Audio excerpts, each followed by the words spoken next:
I am a member of a book club that insists on exploring a wide range of literary genres. Everything from poetry anthologies to scientific journals, mysteries, current events, biographies, theological works, historical dramas, and science fiction. We meet monthly at one another's homes, sharing dinner before discussing the month's book.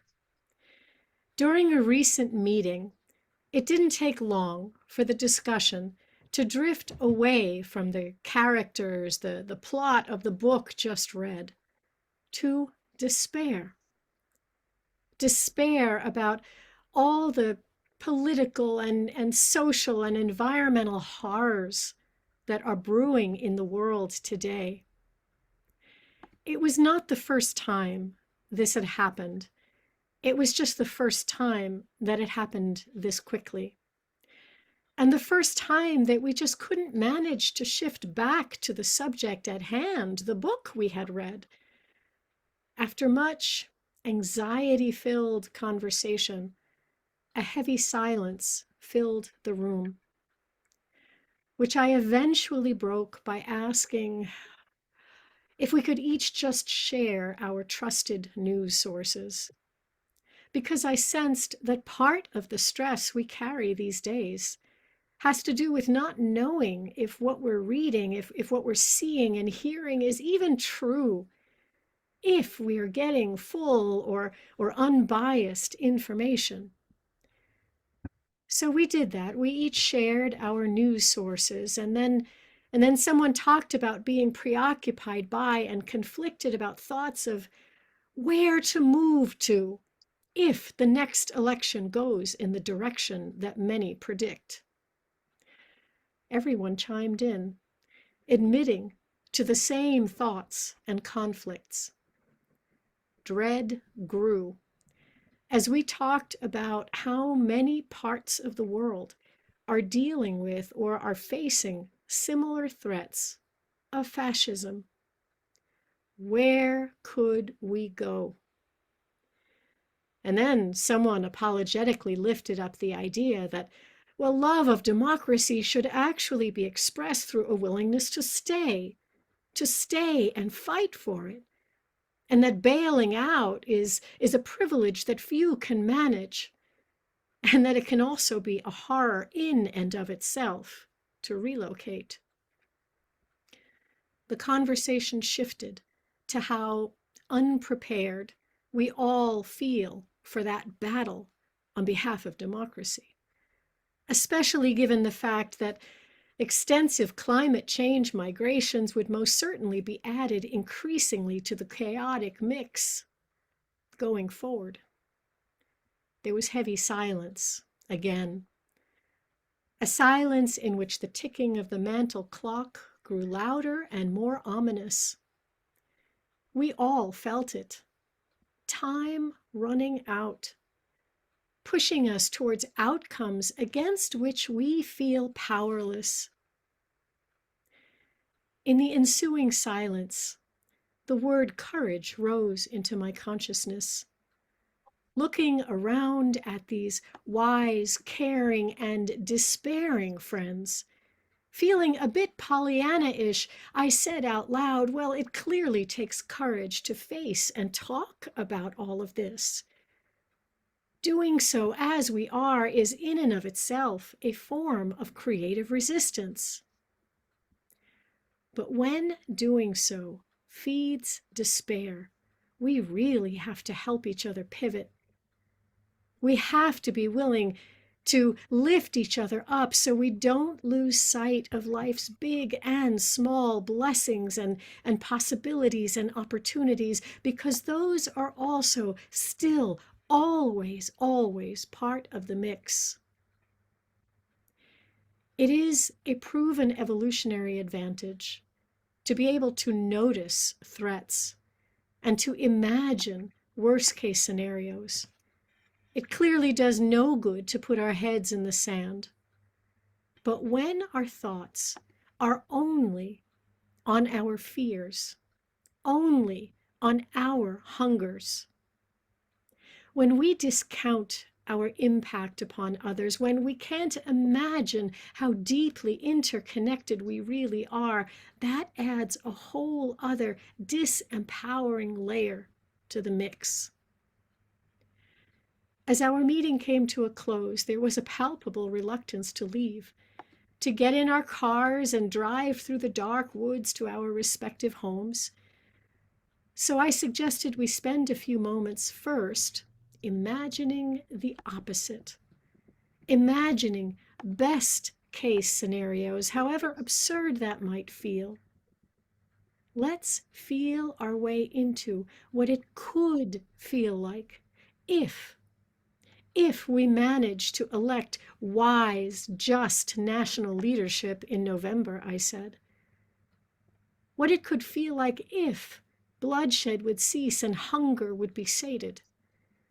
If healthcare were accessible and affordable, if the long-held dream of equity and peace actually became a reality, if the polar ice cap stopped melting and no more species were lost to extinction, and if we knew our lives to be inextricably interlinked, a bridge, a ladder between the past, the present, and the future that we most want to see. What might that feel like? This time we sat in shimmering silence for quite a while, our breath deepening, our shoulders dropping, our jaws relaxing, looking around the circle at one another with soft eyes. The hugs we shared before parting ways were truly precious. As I drove home, I fought back tears because of how right that evening felt, how courageous, how holy. That night, I dreamt of a buffalo. She was huge and had 8 buffalo calves absurdly intertwined in her fur, opossum style. I paid attention, recognizing that dream to be what in some circles is called a good medicine dream. Symbolically, buffalo is said to highlight resilience, abundance, strength, integrity, and unity. Buffaloes stand together when there is a storm. They stand together and face the storm. Symbolically, a possum highlights the need for self-awareness, for strategic thinking, for collective effort and fertile playfulness. The ability to find creative ways to hang in there. And the number 8? Well, the number 8 points to new beginnings, to the need and ability to balance material realities with spiritual resources. It's associated with inner wisdom, with confidence and success. Now, I could have discounted that dream as, well, simply a dream, the result of leftover stress from the night before. But I didn't want to. Actually, I knew I couldn't afford to. I chose to read the combination of those symbols as affirming the importance of not allowing each other to discount our importance to one another, to not become so focused on our own individual fears and hungers that we abandon one another in despair. I chose to read it that way because the covenant to which I have committed my life already tells me something very similar, that we each have something inherently valuable to contribute always, and that together we do have everything we need in order to move into the future with strength and integrity, despite how grim things seem or are right now.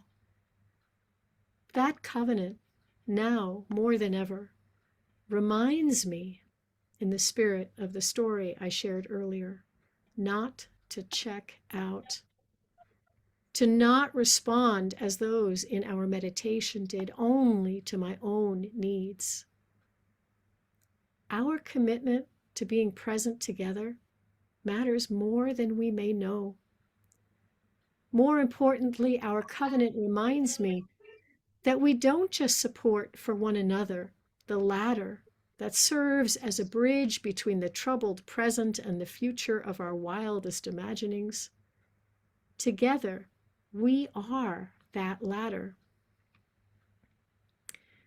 I am a member of a book club that insists on exploring a wide range of literary genres, and a member of a faith that likewise encourages connecting with a wide range of sources for courage and wisdom and resilience.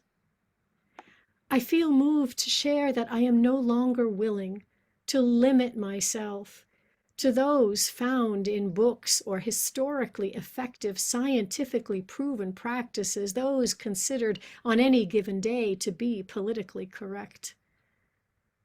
I am determined to widen my understanding of where courage and compassion can be found, because I realize I can no longer afford not to, not the way things are going. In fact, I don't think any of us can afford to do that. The definition of madness is to do things the same old way, expecting a different result. So I invite you to keep reading if that's what you're already doing, and to start if you're not, to seek out and share trustworthy news sources, and when you find yourself moving into despair, to consider training your imaginations to the best of what might be possible. It's unlikely to affect how other people vote, unfortunately. It's highly unlikely to bring peace to Gaza, or bring home the hostages still being held, or to stop climate change.